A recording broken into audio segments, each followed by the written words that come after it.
본 영상의 사진들은 게티 이미지 코리아의 저작권 보호를 받습니다. 김영준의 야구야구가 돌아왔습니다. 그동안 잠깐 쉬었던 건 사진의 저작권 문제를 해결하기 위함이었는데요. 앞으로 김영준의 야구야구는 사진과 영상의 저작권을 철저히 준수할 것을 약속드립니다. 그럼 새롭게 시작하는 야구야구 시즌2 지금 시작합니다. 여러분의 기억 속에 있는 메이저리그 투수의 최고 시즌은 누구의 어느 시즌인가요? 한국 선수로 한정한다면 평균 자책점 1위에 오른 지난해 류현진도 있겠고 2000년 또는 2001년 박찬호를 꼽으시는 분도 있으실 텐데요. 저는 한국 선수 중에서는 마지막 3경기에서 25이닝 34K 무실점을 기록하고 시즌을 마친 2000년 박찬호가 가장 강렬하게 남아 있습니다. 그래서 오늘은 1920년 라이브 볼 시대 투수들의 최고 단일 시즌을 뽑아봤습니다. 오늘 순위는 전에 한번 말씀드렸던 것처럼 팬그래프 승리 기여도와 레퍼런스 승리 기여도에서 팀 수비 부분을 뺀 RA9 승리 기여도를 절반씩 반영한 걸 썼고요. 투수마다 최고의 시즌을 하나씩 뽑아 그 순위를 한번 매겨봤습니다. 그럼 지금부터 라이브 볼 시대 투수 최고의 시즌들을 함께 알아보겠습니다. 먼저 10위에는 들지 못했지만 꼭 언급해야 할 투수가 있습니다. 바로 1994년 그렉 매덕스입니다. 1994년 매덕스의 승리 기여도는 8.6으로 천상계 기준이라고 할 수 있는 10.0에 미치지 못했는데요. 하지만 매덕스는 그의 파업 때문에 25경기밖에 나서지 못했습니다. 만약 정상 시즌이었다고 가정하면 매덕스는 35경기에서 12.0을 기록함으로써 라이브 볼 시대 역대 1위에 올랐을 겁니다. 그의 매덕스가 기록한 평균 자책점 1.56은 1968년 밥 깁슨의 1.12와 1985년 드와이트 구든의 1.53에 이어 라이브 볼 시대 3위 기록에 해당되는데요. 파업으로 시즌이 중단되기 직전 6경기에서 52이닝 5자책 0.87이었으니까 시즌이 정상적으로 진행됐다면 매덕스는 1.12에 도전했을지도 모릅니다. 매덕스는 조정 평균 자책점 271 또한 2000년 페드로 마르티네스의 291에 이어 라이브 볼 시대 2위 기록에 해당되는데요. 2000년 페드로가 29경기 217이닝인 반면 매덕스는 25경기 202이닝이었습니다. 매덕스의 경기당 8.0이닝 소화 기록을 35경기로 환산하면 283이닝이 됩니다. 1994년과 1995년이 정상 시즌이었다면 매덕스의 누적 성적은 더 화려했을 게 틀림없을 겁니다. 그때 쉰 게 롱런에 도움이 됐을지도 모르지만 매덕스기 때문에 손해였을 가능성이 더 높습니다. 자, 그럼 본격적인 순위 소개에 들어갑니다. 먼저 10위는 10.1을 기록한 2001년 랜디 존슨입니다. 스프링 캠프에서 비둘기를 잡고 시즌을 시작한 그해 존슨은 1900년 이후 역대 3위에 해당되는 372개의 삼진을 잡아냈는데요.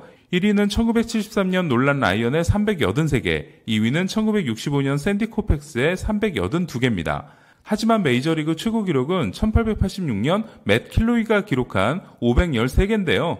그의 킬로이는 68경기에 선발 등판해 66경기를 완투했고 29승 34패와 함께 583이닝을 던졌습니다. 지금으로서는 상상하기 어려운 기록이죠. 존슨이 372개의 삼진을 잡아낸 2001년 내셔널리그 2위는 293개를 기록한 커트 실링, 3위는 218개를 기록한 박찬호였는데요.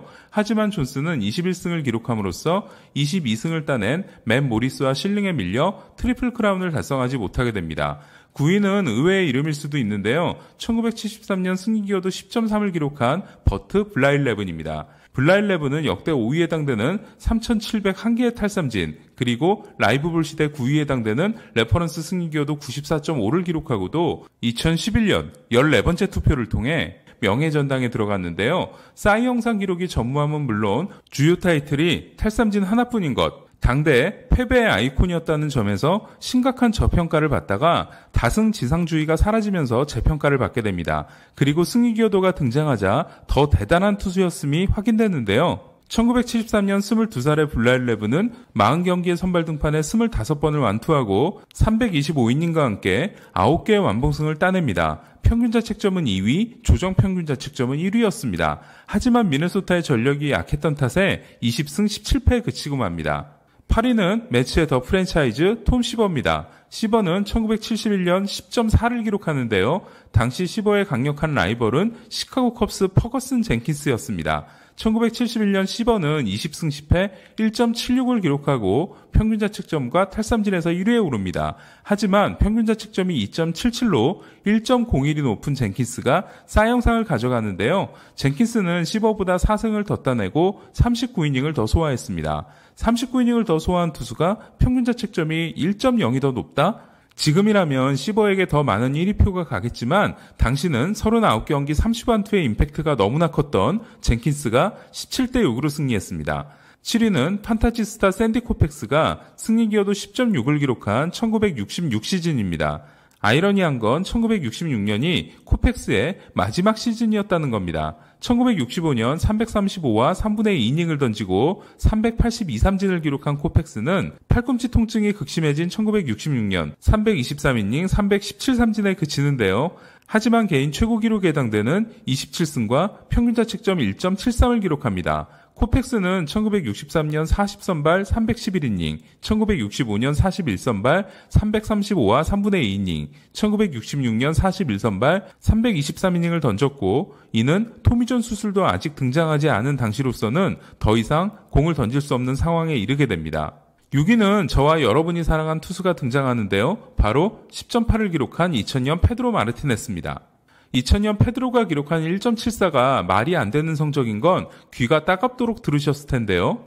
약물시대 한복판에 있었던 그해 아메리칸 리그의 평균 ERA는 페드로보다 3.18이 높은 4.92였고 아메리칸 리그 2위는 페드로보다 1.96이 높은 로저 클레멘스였습니다. 페드로의 유일한 흠은 부상 때문에 29경기 217이닝에 그쳤다는 겁니다. 5위는 정확히 15년 전에 페드로였던 1985년의 드와이트 구든입니다. 그의 구든은 24승 4패와 함께 라이브볼 시대 2위인 평균자책점 1.53, 276과 3분의 2이닝, 268 탈삼진을 기록하고 역대 최연소 사이영상과 역대 최연소 트리플 크라운을 차지하는데요. 하지만 구든은 혹사와 자기관리 실패가 겹치면서 단명하고 맙니다. 당시는 마이너에서도 어린 투수를 보호해준다는 개념이 없었기 때문에 구든은 18세 시즌에 191이닝, 19세 시즌에 218이닝, 20세 시즌과 21세 시즌에 276이닝을 던졌고 1986년 월드시리즈 우승 파티에서 처음으로 코카인을 접하게 됩니다. 그리고 몰락이 시작되죠. 4위는 1946년 10.9를 기록한 밥 펠러인데요. 그의 펠러가 42경기에 선발로 나서 36번의 완투와 10번의 완봉승, 불펜으로 나선 6경기에서 4세이브를 따내며 371과 3분의 1이닝, 348탈삼진, 평균자책점 2.18을 기록한 것보다 더 대단했던 점은 펠러가 참전으로 인해 앞선 4년을 거의 뛰지 못하고 돌아와 올린 성적이었다는 겁니다. 레전드 스토리에서도 말씀드렸습니다만 펠러는 징집 대상이 아니었음에도 2차 대전에 자원 입대했고 전함 대공포 사수를 맡아 최전방에서 싸우고 8개의 무공 훈장을 받게 됩니다. 1946년 펠러가 더 놀라운 건 348개 삼진과 함께 리그 최다인 153개의 볼넷을 내줬다는 건데요. 그러고도 371이닝을 던진 펠러가 그의 대체 공을 몇 개나 던졌을지 정말 궁금합니다. 3위는 전설의 1968년 박 깁슨입니다. 물론 깁슨이 승리 기여도 11.1과 평균자책점 1.12를 기록한 1968년은 메이저리그 역대 최고의 투고 타자 시즌이었는데요. 하지만 깁슨은 그 중에서도 가장 압도적인 투수였습니다. 그의 깁슨은 34경기 중 32경기에서 8이닝 이상을 던졌고 나머지 2경기는 7이닝을 기록하고 내려왔습니다. 그리고 중간에 11이닝 교체가 아니었다면 20경기 연속 완투를 달성할 뻔도 했습니다. 류현진은 2010년 23경기 연속 퀄리티 스타트로 1968년 박 깁슨이 기록한 22경기 연속 단일 시즌 기록을 넘어서게 되는데요. 깁슨은 그의 퀄리티 스타트에 실패한 2경기에서 12이닝 4자책과 11이닝 4실점을 기록했습니다. 2위는 11.6을 기록한 1997년 로저 클레멘스인데요. 클레멘스에 대해선 따로 이야기하지 않겠습니다. 그리고 대망의 1위, 감을 잡으신 분도 그렇지 않은 분도 계실 텐데요. 바로 1972년 12.0을 기록한 스티브 칼튼입니다. 칼튼의 1972년은 저 개인적으로도 기록을 떠나 투수 최고의 해로 생각이 되는데요. 그의 칼튼은 41경기에 나서 30경기를 완투하며 346과 3분의 1이닝을 던지고 27승 10패 1.97, 탈삼진 310개로 트리플 크라운을 차지합니다. 여기까지는 앞서 말씀드린 다른 투수들과 큰 차이가 없어 보이는데요. 1972년 칼튼이 위대했던 건 그의 필라델피아가 리그 꼴찌에 해당되는 97패 팀이었다는 겁니다. 그의 칼트는 팀 승리의 45.8%를 기록함으로써 1900년 이후 이 부분 최고 기록을 세우는데요. 꼴찌팀에서 트리플 크라운 투수가 나온 건 1972년 칼튼이 유일합니다. 그러니까 그의 필라델피아는 칼튼이 27승 10패를 기록하고 나머지 투수들이 32승 87패를 기록했던 겁니다.